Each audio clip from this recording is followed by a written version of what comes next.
Thank you, thank you. So as you know, we are here to get information about what your student will be experiencing their senior year here at Andrew as they transition to the next stages of their life, college and military and just workforce and so many other opportunities for them. So you have already met the lovely Miss Michelle Pugh, who is our Director of Guidance. And I know you see some familiar faces, and there is a new face. We have Miss Kim Bartos, who is in the counseling department. She's new with us, and she's here tonight. Give her a round of applause. Stand up, yay. You have an amazing team of counselors, and they are all here tonight to help you with any questions that you may have specific to your student after the presentation tonight. So what's next? That is a question that I've been getting from your students all week. What's next? What do we do? What are my paths? Where should I go next? And what we need to understand is 65% of all jobs in the economy require some type of post-secondary training, some type of education beyond high school.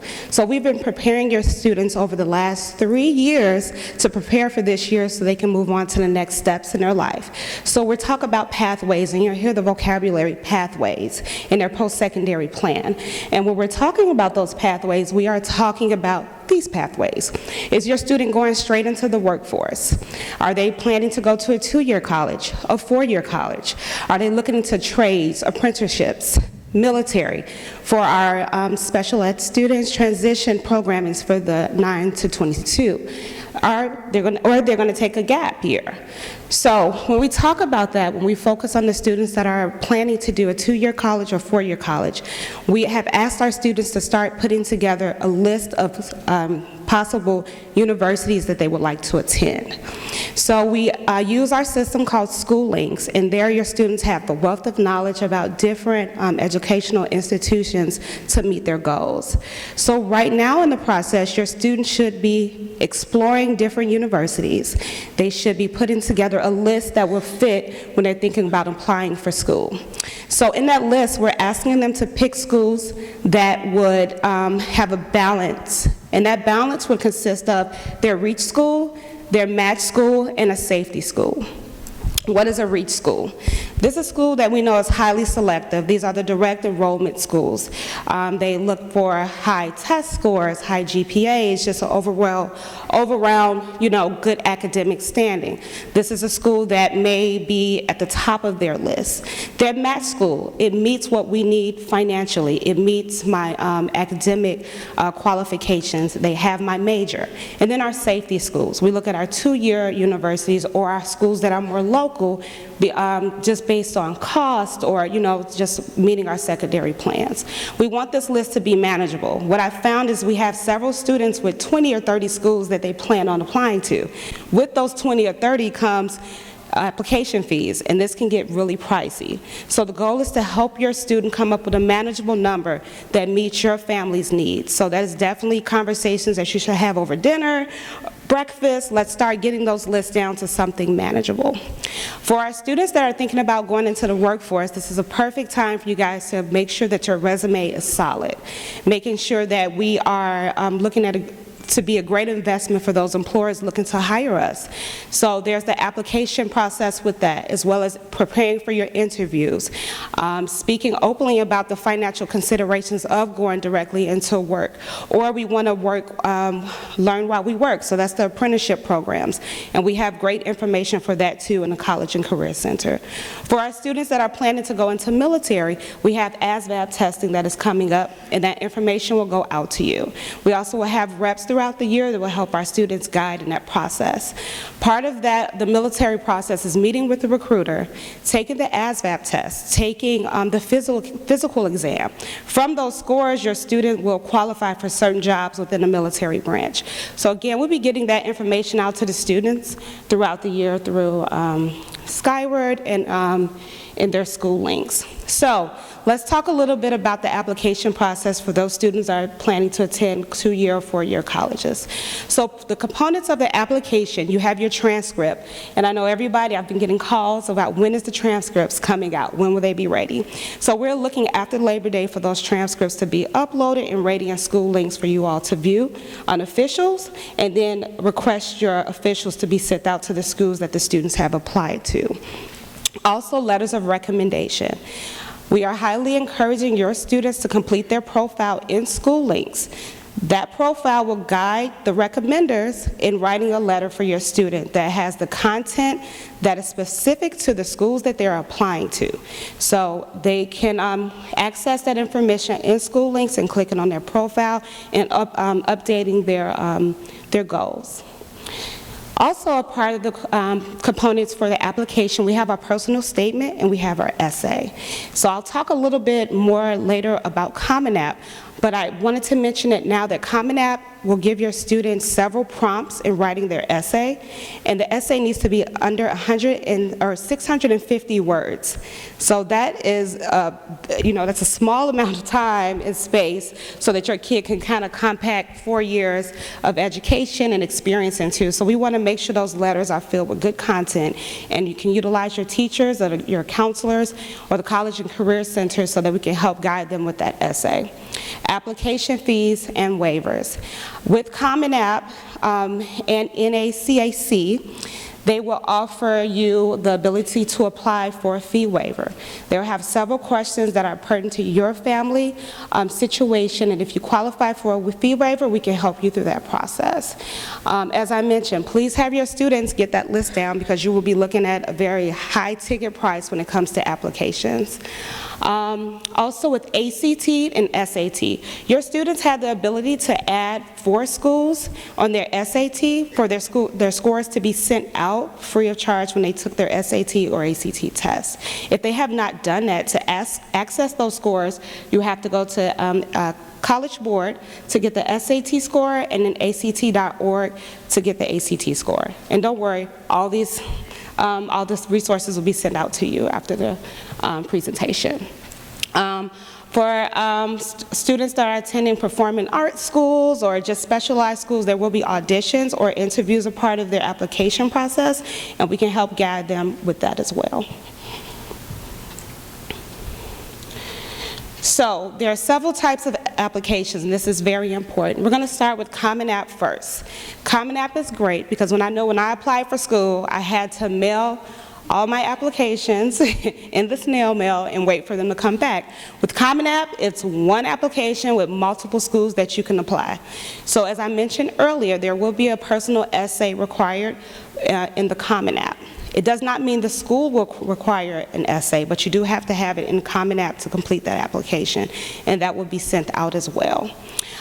There's institutional applications. So if your student is browsing on Common App and they cannot find their institution, they will go to that institution's website and complete that application there, and then they will manually add that school into school links. Now, why those two, the application mode is important is because we use school links to track your student's application. This is important so we'll know when documents were sent, and then what is outstanding so that we can make sure that we meet all those deadlines. The coalition application is also important. This program is really used for underserved communities. And so they partner with schools that give the maximum amount of financial aid and other financial scholarships for those students who are need-based. Deadlines, okay. So when your student is applying, they need to be sure that on the application they're going to ask what type of application are you submitting. And these are the 4 basic applications. You have the rolling admission application, and what happens with the institutions, as soon as your student applies, they'll get a decision once submitted in that admission cycle. This is the most flexible, but it is highly sought out. The spaces fill up very quickly, and it's first come, first served basis, and it's not binding. So if your student applies and they're accepted, that's great. They can leave it in their accepted pile and wait to make a decision later. Our regular decision, the institution sets the specified date, and most of the time this is January 1st for regular decision. These, the results will come out for this late March, April. They'll be notified. We also have early action. Early action is typically mid-November or November 1st. These are those early applications, and they get considered with the pool of early applicants. So it's important, if you want to hit that deadline, we're looking at November 1st to have all of our information in, test scores, fee waivers, fees paid, and transcripts sent out for early action. Early decision is the one I want you to be careful with. I know students are set on their first, this is my first school, this is the school that I want to go to, I want early decision, but you're making a commitment to that school. So if you are accepted at that school, you have to withdraw all of your other applications. And what happens is that takes like the option off the table if you have to look at financial considerations, because your student could have received more merit or more money for another institution, but they'll be committed to that one. So we can talk about that a little more if that is something that your student is interested in. So how are we going to pay for all this, right? That's important, right? So these are the coin terms. We have Fafsa, scholarship, and then obviously we want different ways to pay. So the first one is Fafsa. We'll talk about that a little bit. This is actually made a requirement for graduation. All students, whether or not you feel your student will qualify, they still have to fill out FAFSA, and that's the free application for federal student aid. And FAFSA is made up of 3 components. The 2 major ones are grants and our favorite, loans, right? The other is work study if students apply. So states use this for the same reason. If you're using aid through a state, they're going to look at the FAFSA information to decide how much you will be paying, contributing, and how much they can offer you to help assist with the tuition costs. Okay. We can skip past that. So, to meet that need, it's our responsibility to make sure as an education system that we're providing parents with financial literacy nights so they understand what a FAFSA is, what costs are associated with going to college, so the upfront costs and behind. So what we'll do is set up a couple of nights for you guys. The first one is the FAFSA night, which is October 4th. Our financial aid presentations, I will do those throughout the day for your student. And then we'll have FAFSA Fridays where you can come in and have workshops, and we'll partner with ISAC, and we'll have representatives here to help completing the FAFSA, what documents you would need, what's the student responsibility, and what your responsibility is. What I do want you to understand is this starts October 1st, and federal money does run out. And if this is something that your family is in need of, we want to make sure we fill it out as close to October 1st as possible, so we'll have information for you, okay? Oops. Getting a little beyond myself, okay. We're back. All right, scholarships. So there are 4 types of scholarships, and we'll start with the institutional ones. So especially for your students who have done the early admission or decision, they know what school they're going to. At that point, they can contact the institution and find out what scholarships they have for students that are attending their university. We also have the National Scholarship Search databases, and Go Mary is a great one where you can find out all the national scholarships. But what I want you to take note is through School Links, there's actually a spot where your student can go in, put their GPA in, put their test scores in, their major and the school they're going to, and then the system will automatically find scholarships that they fit. So we're not like thumbing through and just trying to find something that fits our student, it's already done for you, and we can talk about that later as well. Also, your state or our region will also have scholarships available to our students. Andrew has a scholarship fund that they have set. So in I think it's late January, and don't quote me on that time, but we'll open up the scholarships for Andrew specific for our students here. Okay, ways to save. It's best not to procrastinate. We need to get our applications in early. We also need to get our FAFSA filled out early because, again, merit scholarships, just like federal funds, they run out. And so we get those, the earlier, the better.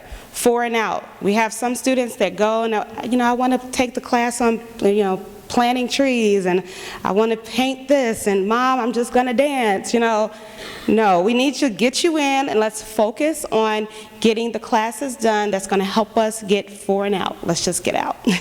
Commute.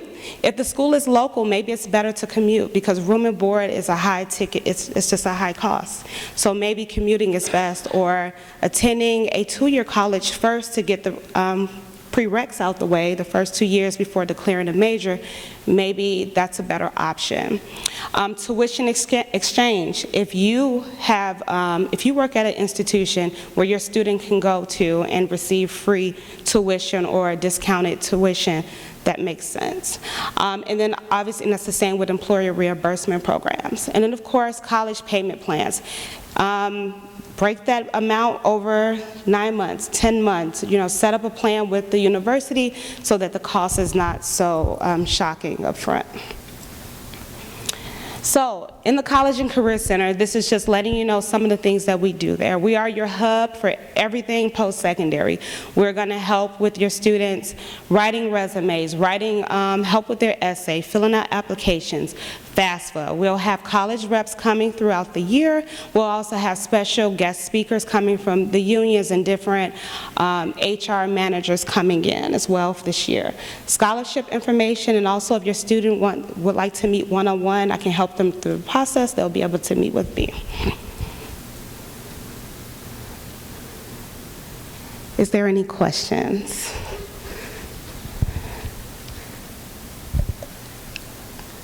No? I'm so surprised. So, if some come up, we have our counselors. They will be stationed upstairs on the 2nd floor. I also will be in the College and Career Center. You'll get an opportunity to set a meeting with me or any of them to assist you.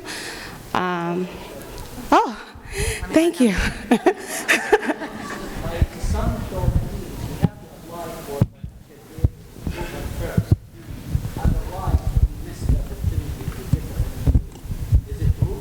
You said you have to apply by? October 1st, the window opens. No, you do not. Absolutely, no. Well, here's the premise of it is the sooner you apply, the better chances you will have to get full aid, because eventually the grants they deplete. Yeah, in a way. So the question was, is the application for FAFSA, is it due on October 1st? And so there are certain grants, MAP grants for instance, or state grants that run out sooner than others. So the sooner that you can have that information together to start doing your application, the better. You can actually go in and start preparing some of that work now. So if you were to go onto the website and take a look at that, it'll tell you the different documents that you're going to need to collect in order to complete the application. I can also tell you that the money does not run out on October 1st. So it's looking at, in past years, the time frame has kind of gone up a little bit more each year. I would say you should have your application done by the end of the year, is what I would say. So before January, I would look at that time frame of October, November to really put that time in, to get that in, to have the greatest opportunity for grants and different loan options for yourself. Good.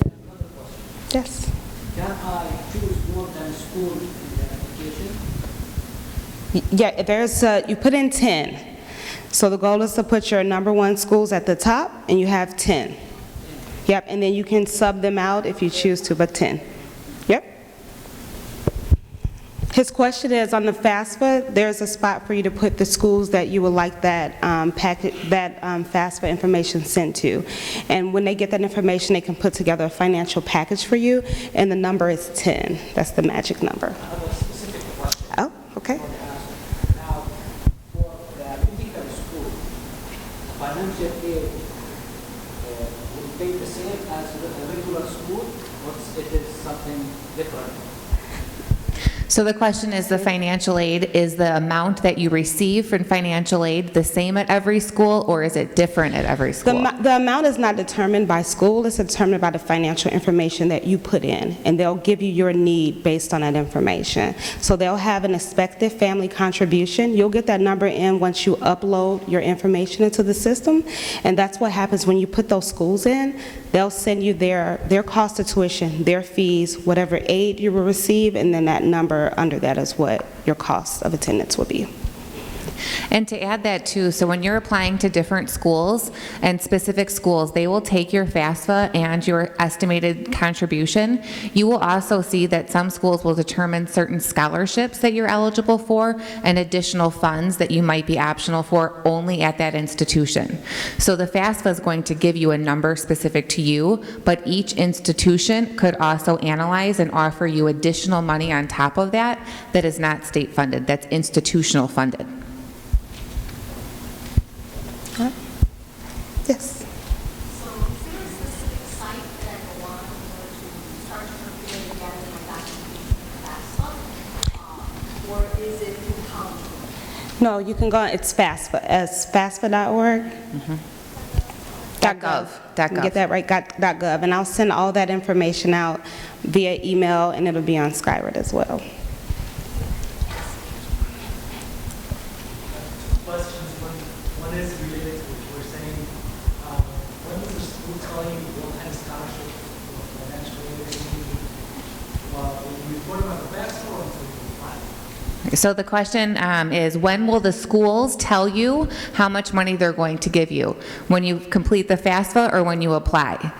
So after you apply, during that window, they'll send out, once you send your FAFSA and have that school code on there, when they send you your award letter, you'll have the information there. They'll give you whatever financial aid that you qualify for and any institutional money as well. So that'll be when you get your award letter, which is after you've been given a decision. Yep. Yes, you have to be accepted Yep. first, then they will send you an award package. Yep. Yeah. What savings do you need to report on the FAFSA? I know some you do, some you don't. 401k and stuff like that. So I know there's a lot of financial aid questions. We are going to have on October 4th an entire evening dedicated to FAFSA scholarship and different opportunities for saving money. That'll be October 4th, and we actually have 2 reps coming with us to help present. They're 2 reps from St. Louis University who are part of IACAC and specialist in the financial aid piece, and so they're going to be here going through all of that additional information for you. So that's a great time to save those questions, to come back and learn a little bit more about that. Who was asked October 1st, 2021, is required to report the 401k savings, like retirement savings? We don't give financial advice. So you're going to have to fill out everything specifically that it states on the FAFSA is what you'll need to provide. And then when you get your student aid report, you can make corrections, so they'll have a window for that as well. I was just wondering if the financial aid that's awarded, is it annual award? And then you have to reapply every year? So the Yeah. question is, do you have to apply, is it an annual award, and do you have to apply every year? You do have to report and apply every year. Yep. Any other questions on post-secondary, the different options that are available for your students, military, career, gap year, 2-year, 4-year? And like Ms. Kaiser shared, your counselors, your Student school counselors will be here this evening. All counselors will be located up by the College and Career Center on the second floor near the main office, so they can answer any specific questions you may have about your student. We reference School Links many times this evening. Your students have been on School Links. They were introduced to School Links last year. They will continue to do additional work within School Links throughout the school year because it is the format that they use to send all of their transcripts. Within School Links, they can also build resumes and continue to update their profile, request letter of recommendations, and it's something that parents too can take a look at. So it'll help students go and explore colleges, watch videos, see different career paths that might be available to them. So it's a wonderful platform. Please ask your students to share it with you. They will be happy to do so. It's one ClassLink sign-in so that you can learn more and go through that exploration process with them. We thank you for joining us this evening, for partnering with us on your students' post-secondary exploration, and have a wonderful evening at Open House. It is 6:30 right now. If your student has a 0 hour will start at 6:45. For those who do not have a 0 hour, the first class period will start at 7. But again, counselors are around, so as you're leaving, if you want to stop and ask any questions, please do so. Thank you very much for joining us this evening.